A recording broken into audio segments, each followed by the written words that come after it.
उस बस का सफर। अमन, एक साधारण फूड शॉप पर काम करने वाला लड़का, रोज अपनी बाइक से काम पर जाता था। लेकिन उस दिन उसकी बाइक अचानक खराब हो गई। उसने मजबूरन अपनी बाइक को पेड पार्किंग में खड़ा किया और पास से गुजरने वाली एक पुरानी बस में चढ़ गया। बस के अंदर घुसते ही अमन को कुछ अजीब सा महसूस हुआ। यात्रियों के चेहरे भावहीन थे और सीटों के कोनों पर पुराने खून के निशान थे। अमन ने इसे नजरअंदाज कर खिड़की के पास की सीट पर बैठ गया। लेकिन कुछ ही मिनटों बाद उसे ऐसा महसूस हुआ कि कोई उसे लगातार देख रहा है। पीछे की सीट पर बैठी एक बूढ़ी औरत ने उसे अजीब नजरों से देखते हुए कहा, तू बचा हुआ था, फिर यहाँ क्यों आया?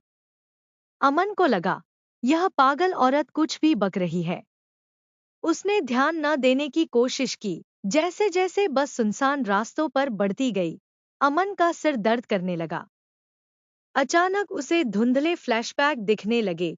एक बच्चे की हंसी, किसी महिला की चिंतित आवाज और एक जोरदार धमाका। उसे कुछ समझ नहीं आया, लेकिन यह सब बहुत परिचित लग रहा था। एकाएक उसे याद आया कि बचपन में वह अपनी माँ के साथ इसी बस में सफर कर चुका था। वह हादसा याद आते ही उसका दिल तेजी से धड़कने लगा। उसकी माँ ने किसी तरह उसे बचा लिया था, लेकिन यह कैसे संभव हुआ? बस एक उजाड़ इलाके में जाकर रुकी। सभी यात्री एक एक कर उतरने लगे और एक पुराने कब्रिस्तान की ओर बढ़ने लगे। जब अमन उतरने से मना करता है, तो सभी यात्री उसे घूरने लगते हैं। तभी एक यात्री के चेहरे का रंग उड़ जाता है और उसकी आंखें काली हो जाती हैं। उसने धीरे से कहा, तू यहाँ नहीं होता तो हम भी बच सकते थे। अमन को याद आया कि बचपन में जिस दिन यह हादसा हुआ था, उसकी माँ ने किसी तरह उसे खिड़की से बाहर धक्का दिया था। लेकिन वह खुद भी बस से बचकर बाहर निकल गई थी। अमन को अब याद आया कि बस में कुछ लोग ऐसा सामान ले जा रहे थे जो शापित था। यह शाप उन सभी को अपनी चपेट में ले चुका था। अमन की मां ने उस दिन हादसे के बाद अमन को वहां से दूर ले जाने का फैसला किया था, लेकिन अब अमन का वहां लौट आना आत्माओं को उकसा चुका था।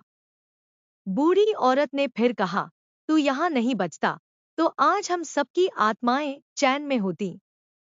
बस का ड्राइवर भी अब इंसान नहीं लग रहा था। उसकी आंखें खाली थी और उसकी हड्डियां चमक रही थी। अमन जब बस से कूदने की कोशिश करता है, तो वह बार बार उसी बस के अंदर लौट आता है। अगले दिन उसकी बाइक वहीं खड़ी मिलती है, लेकिन अमन का कोई सुराग नहीं मिलता। सीसीटीवी फुटेज में दिखता है कि अमन ने एक पुरानी बंद पड़ी बस में कदम रखा था। यह वही बस थी जो शापित यात्रियों को लेकर हमेशा चलती रहती है।